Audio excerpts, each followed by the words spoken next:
Los presento, Carlos Fara es un consultor de los más prestigiosos de nuestro país y de Latinoamérica. Fue presidente de ASACOP, que es la Asociación Argentina de Consultores, de ALACOP, que es la Asociación Latinoamericana, y es alguien que tiene un camino recorrido de décadas yendo y viniendo en esta profesión. Alguien más que interesante para poder exprimir todo lo que podamos. Lo mismo Analía, nos conocemos hace un montón y es una de las primeras mujeres, es como todo en la política, ¿no? El mundo es bastante machista, el mundo de la consultoría también, y son pocas las mujeres, ahora hay muchísimas más gracias a esta apertura, pero en realidad fue una de las primeras y más lúcidas en trabajar en temas de opinión pública y de comunicación también. Y Daniel Iboscus, más joven, como decía Analia hace un rato en privado, otro gran consultor, un emprendedor, un tipo muy honesto en la profesión, y la verdad es alguien que abre el juego todo el tiempo a construir, y nada, la experiencia de Daniel en Argentina y Latinoamérica también es sobrada. Así que nada, que de alguna manera queríamos charlar. Gracias a los tres por estar acá. Van a estar ocultos el resto de las cámaras y demás de los participantes, así nos centramos en el diálogo con ellos tres, que son a quienes invitamos. Y una de las preguntas que más se hace todo el mundo hoy, digo, llevamos un año de pandemia, más de un año ya de pandemia, muchos meses de cuarentena, demasiado quizás, muchas personas fallecidas, muchas contagiadas, hoy muchas vacunadas, cambió la forma de relacionarnos, llevábamos décadas tratando de explicar la importancia de lo digital y el mundo virtual, y de repente el COVID llegó y les dio un cachetazo a todos los políticos y las políticas, les dijo, bueno, ahora el vínculo con la ciudadanía tiene mucho que ver con lo digital. Y la pregunta es, ¿cómo se preparan los candidatos y las candidatas para las próximas elecciones? Digo, ¿qué les está pasando a partir de la experiencia que tienen ustedes a los próximos candidatos y candidatas a partir de esta nueva realidad? Empiece quien quiera. ¿Quién empieza? Vos. Bueno, bueno, mira, yo voy a contestar el tema de los candidatos, pero yo creo que los que peor se están preparando raro y rarísimo es el propio electorado, la opinión pública, ¿no? Yo creo que son los que la llevan peor, creo que van a ser ellos. Pero bueno, ahora respondo esta pregunta de los candidatos y candidatas. A mí me tocó estuve en las elecciones ahora de hace 15 días, de elecciones provinciales en Misiones, y bueno, digamos, lo que es diferente, lo que sí evidentemente es diferente, sobre todo en distritos, en provincias, como el caso de Misiones, es la cuestión de los encuentros, las caminatas, etc. Y eso que en Misiones tampoco es un lugar donde haya habido hace 15 días, era una cuestión muy estricta. Pero hay una situación de contención, sí, los candidatos y las candidatas están como un poco más tensas respecto de eso, y bueno, evidentemente, por lo menos la experiencia que tuvimos nosotros, es esta cuestión de darle como más valor al tema de las redes, pero es como que también el tema de las redes es como que tiene una especie de límite, ¿no? Y entonces se hace difícil aún para los más jóvenes, porque hay como una cierta extrañeza en las cuestiones más de contacto directo.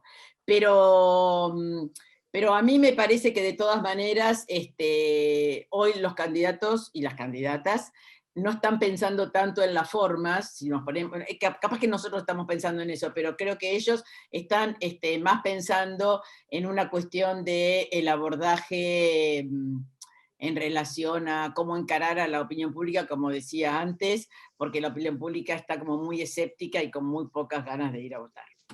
Pero en ese vínculo, pues sí, digo, es cierto, lo territorial es complicado, pero vos necesitas ese vínculo con la ciudadanía, más en un momento electoral, en donde hay que hablarle a la gente para convencerlos de que te voten. Claro, exacto. Es cierto que el territorio digital es complejo, como decías vos, Las redes no es que son la panacea de nada, obvio, pero ¿y si no, cómo te comunicas? Claro, bueno, digamos, en el caso de la provincia, obviamente hay muchas más posibilidades de caminar, y creo que en general hay posibilidades y se guardan los protocolos, Claro. pero digamos, de lo que había, de lo que era 60-40, ahora pasó a ser, viste, no sé, 30 presencial y 70 otros Mm. medios. Dani, Carlos. A ver, en la línea de lo que dice Analía, a mí me parece que quizás vamos a tener como una diferencia, digamos, entre grandes centros urbanos y localidades como más pequeñas, ¿no? En donde la relación también con las campañas es otra, ¿no? El mano a mano es como más natural, aunque más no sea por la circulación en lugares de, no sé, de 15, de 20, de 30.000 habitantes. Me parece que en esos lugares, digamos, que siempre nunca se llegó a los cuarentenas tan estrictas, digamos, como tuvimos en la zona AMBA, y que, digamos, la actividad social y cotidiana, obviamente, sufrió todos los avatares que sufrieron en todos lados, pero, digamos, claramente como más amortiguado, ¿no? Y entonces me parece que probablemente en esos lugares tengamos una campaña un poco más tradicional, ¿m? Y en la línea de lo que dice Analía, los veo a todos, digamos, como los candidatos por lo menos, muy angustiados sobre cómo va a ser esto, ¿no? Porque, bueno, ok, me tengo que acostumbrar a otra modalidad, a otro tipo de contacto, pero eso va a dar resultado. ¿No será que se nos está pasando por algo al hacer algo, digamos, o estar despiertos respecto de hacer algunas cosas que hasta acá, digamos, no nos dimos cuenta, ¿no? Y también, digamos, el hecho de que el Zoom tiene un límite, ¿no? Tiene un límite para nosotros que nos dedicamos a esto, imagínense, para el ciudadano, digamos, que tiene que ir, ¿no?, a un Zoom, por mucho que le pueda resultar, digamos, interesante Sí, sí. la cuestión. Entonces, los veo, digo, yo creo que vamos a estar todo el tiempo como situaciones donde uno va como pisando huevos, digamos, ¿no? Como con mucho cuidado, ¿no? Con mucho aplomo, y creo yo que con mucha, digamos, preocupación respecto de si hay algo que se nos está pasando de largo que no estamos viendo, ¿no? Bueno, gracias José por la invitación, un gusto estar con esta nueva iniciativa que llevas adelante. Y en base a lo que estamos planteando, yo creo que lo que cambió es la sociedad, y si cambia la sociedad cambian distintos formatos de relacionamiento, de comunicación. Tal vez el fenómeno más interesante de analizar, que los procesos electorales que hubo hasta ahora, no hay mucho que haya cambiado con respecto a las campañas electorales, salvo que se usa tapaboca y que se tiene, o barbijo, estoy con otro chip, se usa barbijo y si se quiere, se cuidan las formas con respecto a la escenificación de la acción política. Ahora, en términos reales, digo, he participado en algunos procesos en estos tiempos de pandemia, y te puedo decir, el cierre de campaña en México, en los distintos estados había 30.000, 40.000 personas todas juntas. Digo, no es que ha cambiado tanto. Yo creo que es más los miedos de la política, inclusive de cómo actuar frente a determinados comportamientos de la sociedad, frente a determinados fenómenos que golpean y golpean muy duro. Pero yo me centraría más en entender qué le está pasando a la gente para comprender nuevos formatos comunicacionales y la necesidad de construir un sistema de comunicación equilibrado, que por supuesto tenga de redes sociales, que tenga de televisión o aire, como nos guste más llamarlo, y por supuesto lo territorial va a existir, tal vez con una escenificación distinta y con contactos y formatos diferentes.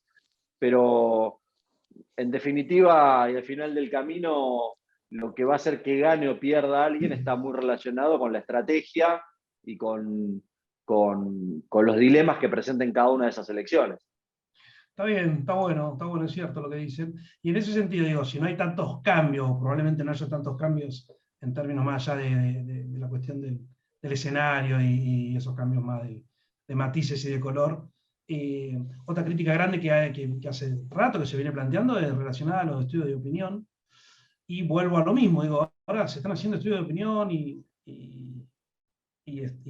encuestas donde lo virtual también participa fuertemente. Los últimos estudios que tienen que ver con usar formularios y usar preguntas online, digo, al público digital, así como intentar usar algunos datos que provengan de algunas bases de datos. Esos estudios de opinión, digo, frente a la posibilidad de que no haya tantos cambios y que las elecciones sean más o menos iguales, con un poco más de digital, pero no mucho más. Esta crítica permanente que quizás se da porque en los medios se publican encuestas que en realidad son operaciones, ¿no? Y muchas veces no tienen que ver con la realidad de la evaluación. Digo, ¿ustedes creen que en estas elecciones, qué va a pasar con los estudios de opinión? ¿Qué va a pasar con las encuestas? En términos de lo que crean, de lo que vean ustedes. Bueno, voy a hablar yo de que no hago nuevo, encuestas, hacemos si el te parece, orden Analía, así, primero. como siempre. No, Na- no te dejo. ¿Eh? No. No va a Dale, pasar dale, nada, Analía, va a adelante, pasar adelante, todas las adelante. veces de lo de... Yo vengo escuchando esto, muchachos y muchachas, Hace 20 años. desde, bueno, 1996. Esto que vos acabas de decir, Carlos, vos también lo habrás escuchado un montón, es así, es el tema, las encuestas. Siempre, que hacen operaciones, que no hacen operaciones, que dan bien, que dan mal, que aciertan, viste que la gente dice aciertan, bueno. Esto va a ser igual, lo mismo, ¿no? En eso no cambia nada. Y bueno, y además, obviamente se están probando nuevas metodologías, que eso también está bueno hacerlo. Siempre que uno sepa las limitaciones, o las metodologías, bueno, lo que ahora se llama el CAWI, que es por redes, que las hacen por redes o también las mandan a paneles. Bueno, el punto es saber, tenerle, digamos, el feeling y saber por dónde aprieta el zapato de cada metodología, ¿no? Y obviamente uno quizás se sienta más cómodo en los estudios presenciales, quizás porque estamos más acostumbrados, quizás porque podés llegar un poco más, a pesar que a los sectores altos no llegás, pero bueno, yo personalmente me siento más cómoda con los estudios presenciales, pero de todas maneras, bueno, va a ser igual, y hasta el momento se está trabajando mucho, porque bueno, no se puede evitar. Lo que sí está como bien diferente es por ahí el tema de los estudios cualitativos, que ahí ya juntar a la gente para un focus groups en una sala cerrada, ahí ya es como un poquito más riesgoso, y bueno, utilizamos esta metodología que estamos usando en este momento, que bueno, sale bastante bien. Pero el resto, digamos, la necesidad de armar una estrategia con datos primarios sigue siendo la misma. Le damos la palabra a Dani, que no hace encuestas. Sí, no, decía que Las usa.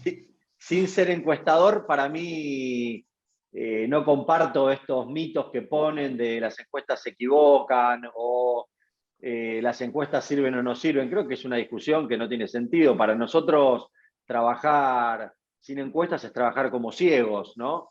En la posibilidad de ver qué es lo que está pasando en la sociedad, en términos metafóricos, lo de ciego. ¿Por qué digo esto? Porque los que se equivocan son los que las usan para hacer beneficio propio o quieren levantarse la autoestima con encuestas que le dan mejor que lo que dice la realidad o lo que le pasa todos los días. Las encuestas transmiten fotografías y son herramientas de trabajo. Las encuestas sirven para investigar, para saber temas puntuales que nos permitan dar certidumbre a la hora de la toma de decisiones, para corregir caminos, para definir determinadas situaciones que puedan ir, digamos, pasando a lo largo de un proceso o de un posicionamiento o de opinión con respecto a un gobierno o dirigentes. Pero yo creo que es un elemento indispensable, más allá de que algunos la puedan utilizar, quieran, muchos crean que porque te da bien la encuesta podés ganar la elección, o eso es una herramienta de publicidad. Y como muy bien vos decías, José, en estos tiempos hemos visto muchísimos ganadores de encuestas y perdedores de elecciones, con lo cual no es un tema de referencia. Sí que trabajar por olfato, trabajar porque decir conozco el escenario o por lo que me dicen los que tengo alrededor, es la peor decisión que podés tomar para hacer algo profesional, donde las campañas cada vez son más profesionales, hay mayor especialización, división de rubros de trabajo, con lo cual yo no comparto ese punto de vista, sí comparto que hay un montón que usan las encuestas o para levantarse la autoestima o para tratar de motivar a los equipos y decir vamos bien, vamos ganando, sumate a mi equipo, pero después creo que la realidad y la utilización de la investigación es para otra cosa. Sí, totalmente. A ver, yo creo dos cosas. Primero, en función de lo que decían los chicos. Primero, digamos que me parece como muy importante, si existe la disponibilidad presupuestaria, tener, digamos, mix de metodologías, ¿no? Digamos, cuánto de lo que está apareciendo en el cuantitativo se refleja o no en el cualitativo y viceversa. Tal cual dice Analía, los focus están saliendo bastante bien, con algunos problemas que no teníamos cuando los hacíamos presenciales, pero porque a algunos se le cae, se le corta la conectividad y vuelve en algún momento y me voy al baño y ese tipo de cosas, ¿ok? Pero bueno, creo que cuando la gente está en su casa, digamos, es como si ahora me tocaran el timbre, obviamente tengo que pedir permiso y ausentarme 2 minutos, es lo natural. Pero bueno, nos vamos adaptando a eso. También es cierto que cuando la gente está en la casa tiene a veces un cierto comportamiento de convención social un poco distinto, ¿no? Que cuando estás en un grupo, en una sala, donde de alguna manera fuiste, digamos, te comprometiste a ir y a respetar como ciertas reglas, digamos, de conducta, hemos tenido, digamos, alguna que otra conducta, digamos, un poco más intempestiva, precisamente, digamos, porque estás en tu propio ámbito, y en el punto, si querés, cortás y te vas. No tenés que pedir permiso para irte del focus, digamos, ¿no? Entonces, bueno, es todo un acostumbramiento, pero está saliendo bastante bien. Y sí creo que todos vamos a cortar clavos, como se dice, con los cuantitativos hasta el final, porque la verdad, digamos, es la posibilidad, no solamente la dificultad de la presencialidad, sino también, digamos, es el costo de la presencialidad, ¿no? Yo digo, tengo que ir a una provincia en donde el equipo que releva es de la provincia de al lado. ¿Por qué? Porque voy a un equipo con el cual tengo confianza. Pero para pasar, le hace falta hisopado. Entonces el tipo me dice, ¿cuántos querés que cruce? Y 10. Pero mirá que son 10 hisopados de ida y de vuelta. Tengo un poco de miedo, no me quiero arriesgar a hacerte el campo y que después no te lo pueda cumplir. Eso va a pasar, digamos, todo el tiempo. Yo confío infinitamente mucho más en las presenciales que en las demás. Pero bueno, nada, lo que creo, digamos, es que nos vamos adaptando y también, digamos, advertirle a los clientes que puede fallar, diría tú, Sam, ¿no? Que tiene límites esto, ¿no? Bueno, que no es como antes, y en esta circunstancia, además, para un público muy, yo te diría, fastidiado en general con lo que tiene que ver con la política y obviamente con las encuestas, digo, porque suponen automáticamente que el que le viene a hacer una pregunta no es una universidad, sino que obviamente es un candidato que quiere saber, digamos, cosas para organizar su campaña. Y esto, digamos, dificulta el contexto. Vos, Carlos. ¿Puedo contar una anécdota que nos pasó en los focus groups? Porque además una de las cosas que lo bueno de hacer Zoom y de que la gente te pueda atender en su casa es que son poco, como lo decimos nosotros, poco gruperos. Es gente más bien virgen respecto de focus. Entonces, hace poco, justamente para esta elección, en Misiones, hacíamos focus groups en grupos de Zoom en el interior, y bueno, estábamos todos ahí, qué sé yo, y estaban 3 señoras, 2 señores, y de repente atrás de una señora se sienta, y atrás de una señora viene una chica, y se pone atrás de la señora, y de repente vemos que le agarra el pelo, y que tiene un pincel, y que pone el pincel... o sea, le estaban haciendo la tintura a la señora. Entonces dijo, no, dice la señora, es que yo pensé, ya que voy a estar acá 1 hora sentada, aprovecho y viene la peluquera y me hace la tintura. Así que bueno, de esas cosas hay varias. Sí. Muy bueno. Te iba a decir, Carlos, que vos los últimos años le están dando una trascendencia mayor a todo lo que son los informes cualitativos, a los focus group y a la búsqueda de esos detalles que te da la gente, más que a los cuantitativos. Analía también, y Daniel también, ¿no? Es como que la información que te da el focus, ¿qué tiene más rico que el dato de la encuesta? Digo, ¿por Mira, qué? yo siempre pongo este ejemplo, digamos, cuando doy una capacitación. Digo, vos le preguntás por una ristra de dirigentes políticos o candidatos a una persona, ¿no?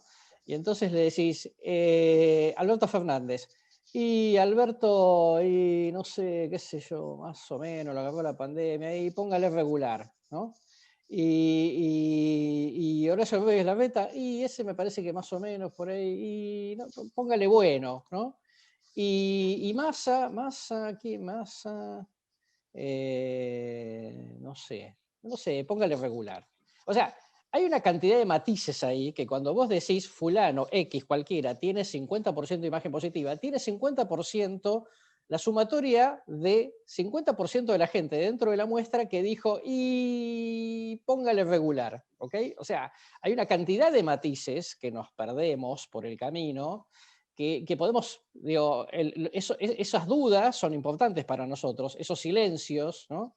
Porque, ¿y qué le pongo? Y no sé, la verdad que no sabría decirle, ¿ok? Lo conoce, digamos, pero no se anima a dar una respuesta, etc. Tenemos una infinita cantidad de matices. Para nosotros es como muy importante para calibrar estado de ánimo, ¿no? Digo, que de otra manera, cuando vos lo llevas al cuantitativo, tiene que responder sí o sí sobre 4 categorías, o 5, o 3, ¿no? Digo, no tiene mucha escapatoria. Y el encuestador tiene que hacer su trabajo, y el encuestador está mirando el reloj como diciendo, uy, qué plomo este tipo, que responda más rápido porque yo tengo que seguir trabajando y tengo que cobrar en función de eso. Entonces, digo, nosotros tenemos yo siempre lo ejemplifico que es como bucear, ¿no? Vos hay cosas en la superficie que no ves y cuando te adentrás, digamos, empezás a ver una cantidad de corrientes submarinas que en la superficie no estaban. Y que si tirás de la cuerda de un otro lado te puedes llegar a encontrar con más de una sorpresa. Yo me he encontrado este año con más de una sorpresa de personajes. Cuando empezó el Focus, no lo conocían a un personaje X que era mi cliente, al final termina el Focus, les pido que voten y lo terminan votando al personaje. ¿Okay? ¿Entendés? O sea, digo, están pasando este tipo de cosas que se generan solo si está la conversación, Claro. ¿no? Que en otro tipo de metodologías, digamos, obviamente no se produce. Bien, es cierto. Otra cosa común que se plantea y que en esta elección, digo, me parece que es un debate que se puede dar y la pandemia es un debate importante, es que es común creer, ¿no?, que los espacios políticos en la política en general, que ya sean territorios locales, provinciales o incluso a nivel país, que siempre el oficialismo tiene más chances de ganar una elección que la oposición, ¿no? Siempre está eso como, salvo que haya algo muy grave, una cuestión muy disruptiva, muy de que la ciudadanía quiera profundos cambios, así como diga, bueno, ya me pudrí de esto, no los quiero más. Como que siempre el oficialismo corre con ventaja. ¿Ustedes ven que estas próximas elecciones los oficialismos corren con ventaja, corren con desventaja? ¿O qué se está dando ahí en eso, en esto de cambiar para no cambiar, cambiar o no cambiar? Mirá, José, a ver, primero que es una elección legislativa, ¿no? Entonces, ese no es un dato menor. Si miramos elecciones ejecutivas, en América desde que vino la pandemia hubo 5 elecciones presidenciales, en las 5 le fue mal al oficialismo. República Dominicana la primera, 20 años de un mismo oficialismo, pierde. Bolivia habían tomaron el poder a través de una asamblea, fueron a elecciones y volvieron los que estaban antes que sacaron que decían que estaba mal. En Ecuador, el presidente Moreno se retiró con 95% de reprobación y en 15 candidatos en primera vuelta no pudo poner uno propio. En Perú se lo llevó la pandemia a Vizcarra, vino Merino que también se tuvo que ir, vino otro y una hiperpolarización con 2 candidatos que llegan a segunda vuelta sacando 13 y 18% en primera vuelta. En Estados Unidos, antes de la pandemia, Donald Trump se encaminaba asegurado hacia el triunfo electoral y perdió contra Biden. Ahora, cuando vamos a lo legislativo, si mirás El Salvador, si mirás México, son 2 que sí ganó el oficialismo en términos absolutos, la legislativa, pero cada país va a tener un contexto distinto. Cada país, inclusive en la Argentina, vamos a enfrentar 24 elecciones. Cada elección en cada uno de los 24 distritos electorales son elecciones diferentes. Miremos nada más cruzando la General Paz, ¿no? La ciudad de Buenos Aires y la provincia de Buenos Aires. Bueno, son dos contextos muy diferentes. Después habrá que ver la suma, los partidos, quién gana, quién suma, quién resta en términos nacionales, pero no hay una categoría que unifique a nivel nacional. Y eso hace que tengamos que hacer un análisis más particularizado por región o por provincia, y también es cierto que la administración de la pandemia, el posicionamiento, la elección de los candidatos, los dilemas, la fragmentación de lo electoral, porque quién gana o quién pierde también va a depender no solamente de cuál es tu techo y tu piso electoral, sino de cómo queda configurado el escenario electoral. Por eso vamos a ver en estos días tantas tensiones y pulseadas entre agrandar, achicar, competir, no competir, y eso tiene que ver con la configuración de los escenarios electorales, que más allá de los votos que saque un oficialismo con una mayor fragmentación electoral, obviamente te puede hacer ganar aún sacando bastantes menos votos que en la elección anterior. Sumando a eso que las legislativas, ahí te dejo, Ana, Sí. la legislativa en general, digamos, también la gente se toma como más recreo, ¿no? Y se diversifica un poco más el voto, ¿no? Por ahí no es tan cerrado en las legislativas como pasa en las ejecutivas. Perdón, Ana. Sí, sí, coincido en esto con vos. Justamente la legislativa la gente se toma, dice, bueno, total no riesgo nada, ¿no? Porque hay mucho, por eso crecen los partidos más chicos en general en las elecciones legislativas, en general los partidos de izquierda. Bueno, ahora tenemos algunos otros medio de derecha que si no se juntan también van a estar ahí sueltos. Pero en línea general me parece que para esta elección, que justamente como dice Daniel son 24 elecciones, que a mi entender, la mayoría de las provincias las van a, porque habitualmente uno dice, se provincializan o se nacionalizan. Me parece que va a haber digamos, una tendencia más a provincializar, quizás, porque quizás es como más fácil también, y porque los gobiernos provinciales, salvo alguno que otro, han tenido un acompañamiento durante esta pandemia, ¿no? Entonces, digamos, con los más, con los menos, pero bueno, han estado. Entonces yo, en general, en las provincias no veo que haya una animosidad para decir, vamos contra este. No lo veo en general. Y eso, digamos, hay dos cosas, ¿no? Ni vamos contra ni hay una figura o una línea que diga, no, vámonos para otro lado. Apoyémosle a que ya me está gustando. O sea, no ha habido tiempo, fueron 2 años espantosos, tanto como, bueno, para el oficialismo fue un año complicado, pero para la oposición también. Fueron un año de pandemia el año pasado, este año, es como que la oposición está demorada casi 10 meses en reestructurarse, porque las oposiciones siempre tardan, ¿no? Obviamente perdés, y bueno, ya qué sé yo, a los 5 o 6 meses empezás a rearmarte. Acá me parece que todo el año pasado no se rearmó nada la oposición, estaría empezando ahora. Entonces, es como que estamos con delay, ¿no? Y eso me parece que hace que sea un comportamiento más conservador en los resultados electorales. Carlos, ¿cómo la ves? No, digo, suscribiendo, va a estar menos polarizado, además porque venimos de una elección excepcionalmente polarizada, la de 2019, ¿no? Fue la más polarizada en lo presidencial después de la elección del 83, como para que nos hagamos una idea. En primer lugar. En segundo lugar, yo creo que lo que vos decís es cierto. Históricamente, hay un estudio de CIPEC respecto de que el fenómeno cancha inclinada, o sea, un fenómeno de cancha inclinada bastante importante, digamos, a favor de los oficialismos en todos los niveles, ¿no? Aunque parezca mentira, no una cancha tan inclinada como en otros países cercanos. Por ejemplo, Brasil, e inclusive menor que en Estados Unidos, ¿no? Pero bueno, pero existe, eso es verdad.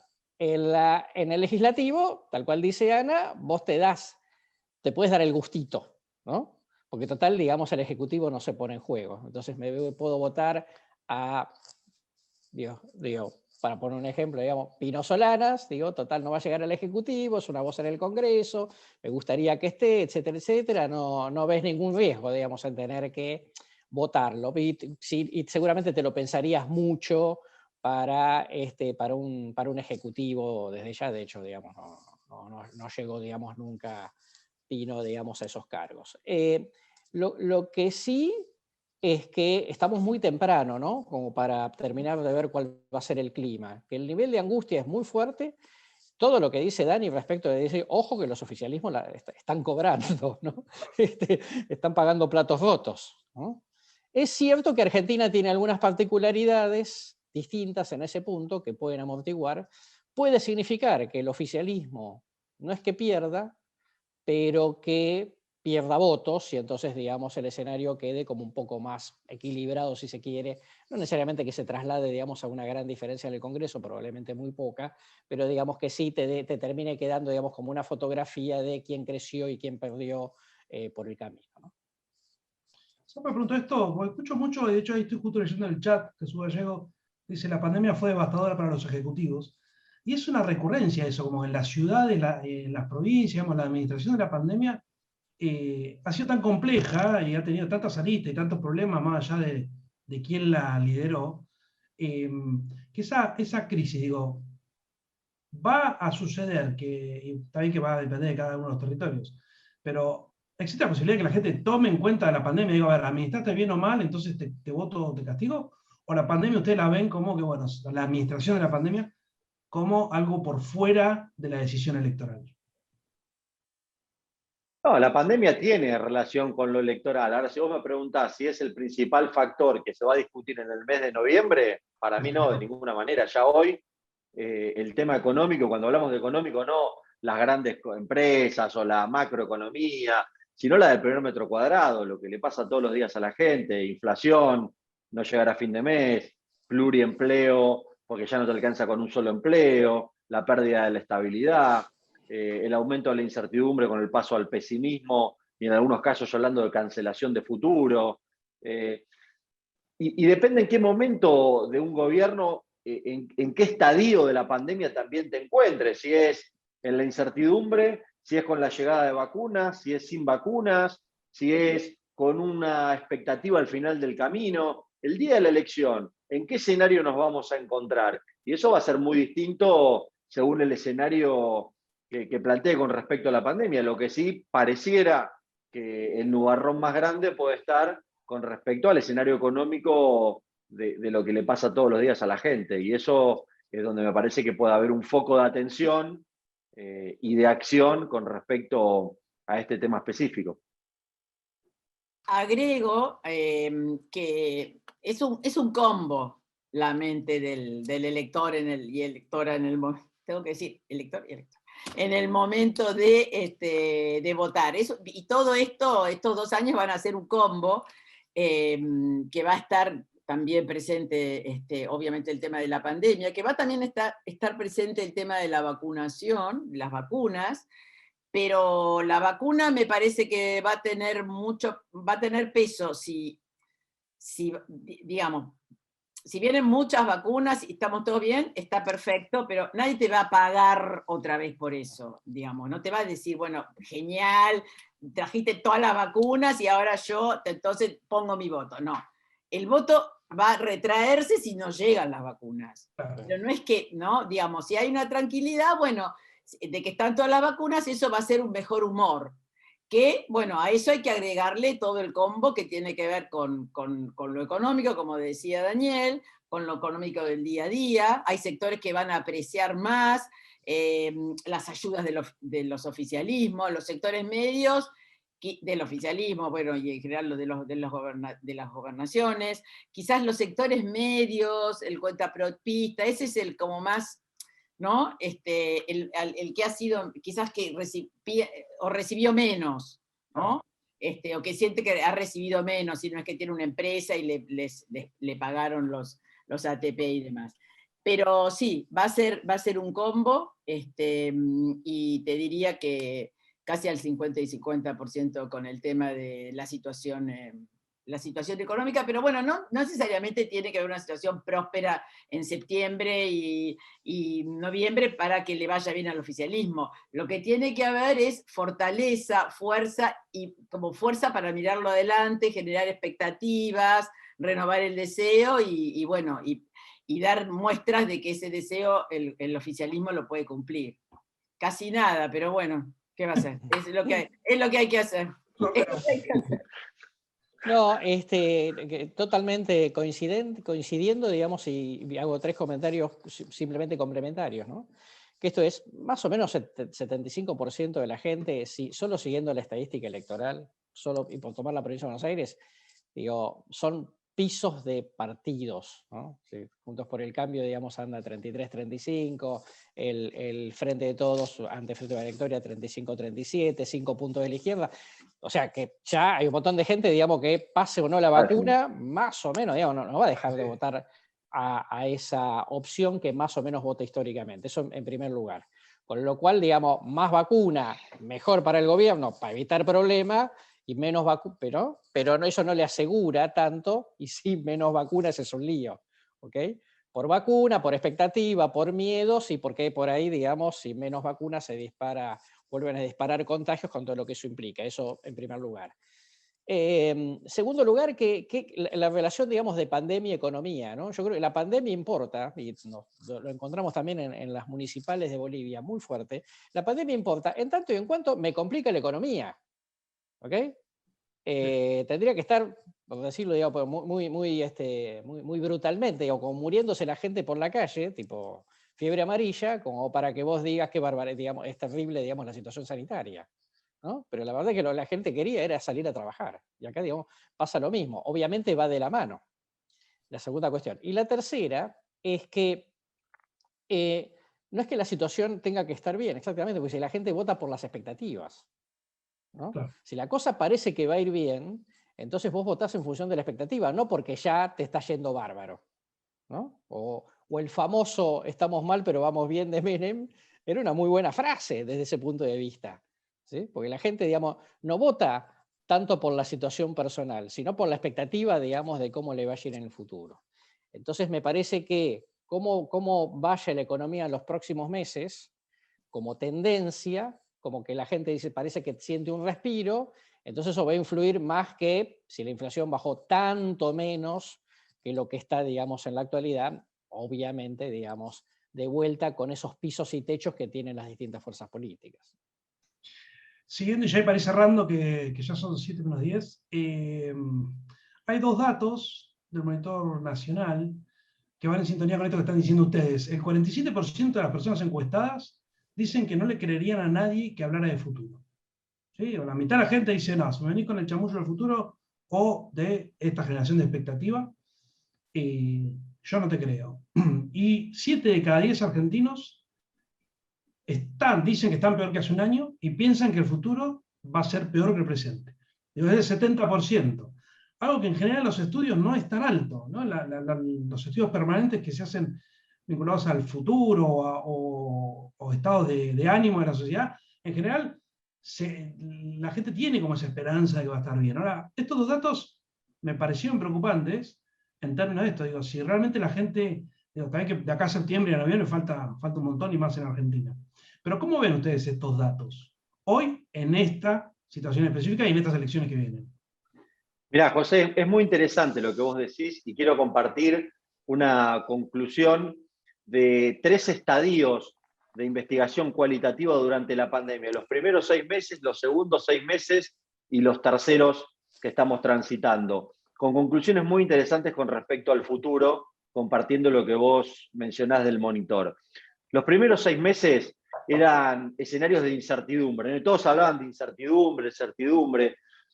A nosotros nos llamó mucho la atención en varios lugares donde ya la segunda etapa de la pandemia, la gente decía, pero yo ya no tengo incertidumbre, sé que si no, chicos no van a la escuela, si no trabajo, ¿no? Voy a escenarios de pesimismo, sé que mañana puedo estar peor que hoy, ya no tengo más incertidumbre, sé que voy a estar peor, que me tengo que ahorrar, que me tengo que preparar, que tengo que estar listo. ¿Y sabés qué vimos en 3 encuestas cualitativas que terminamos la semana pasada, la anterior y la anterior?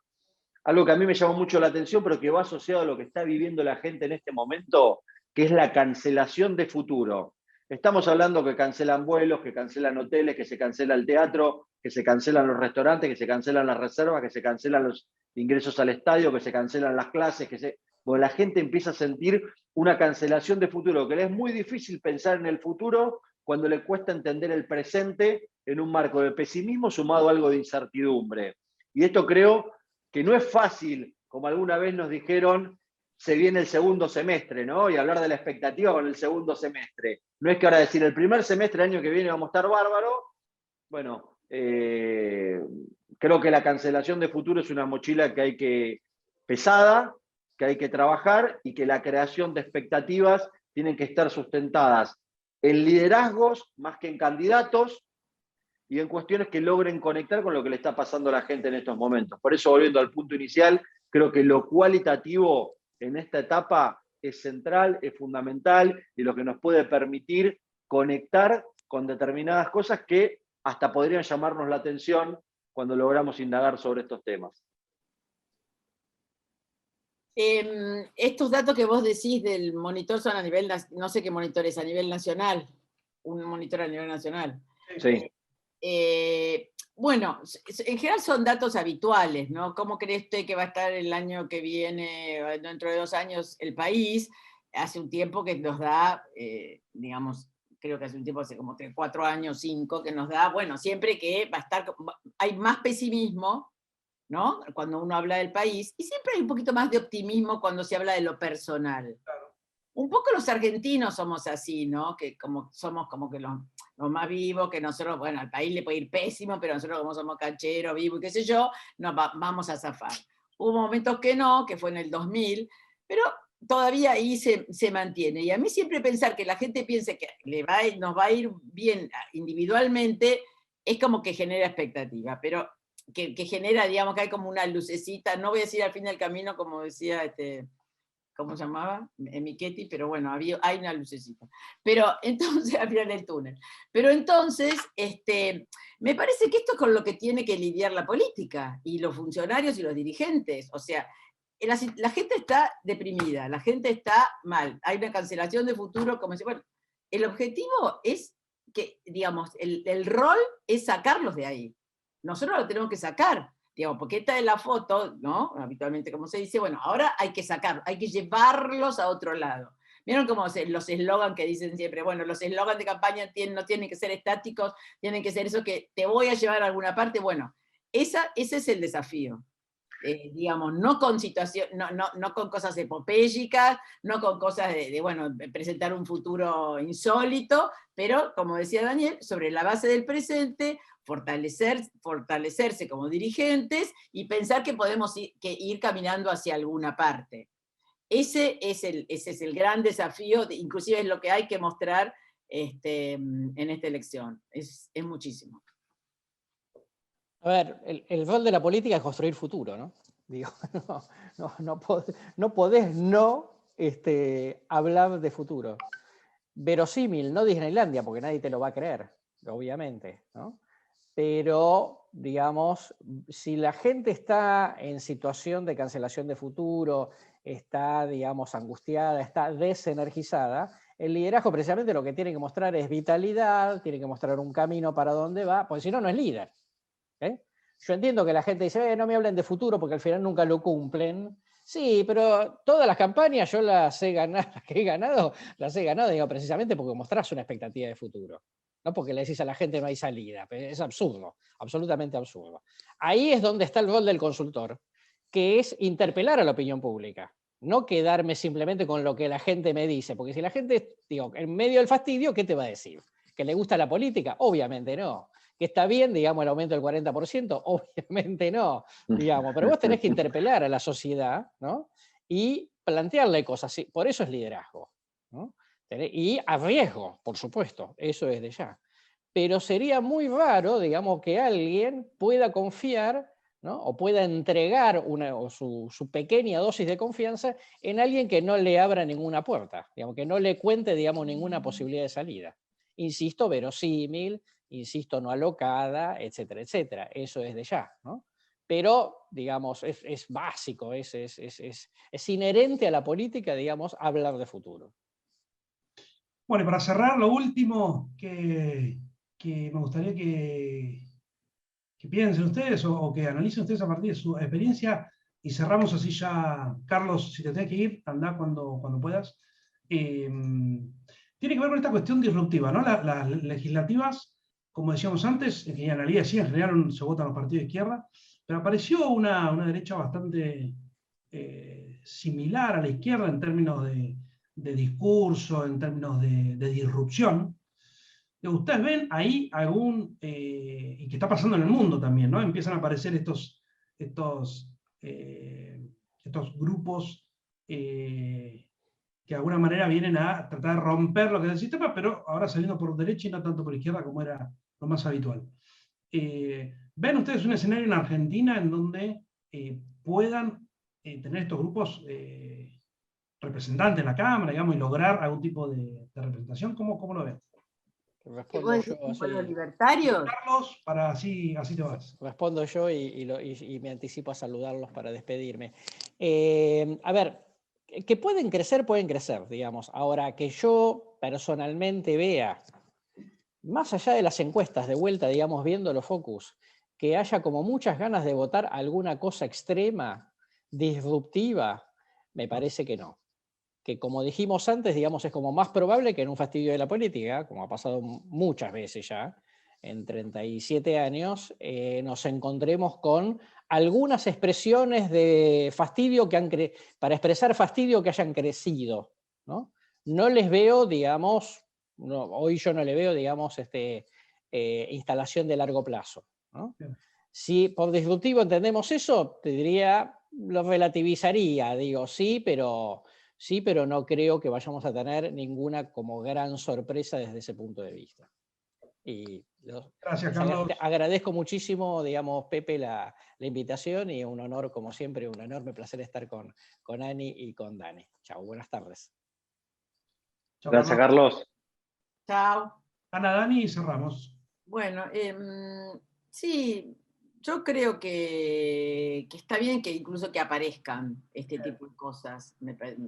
Y me parece que de vez en cuando, cada 3, 4 años, aparecen nuevas líneas.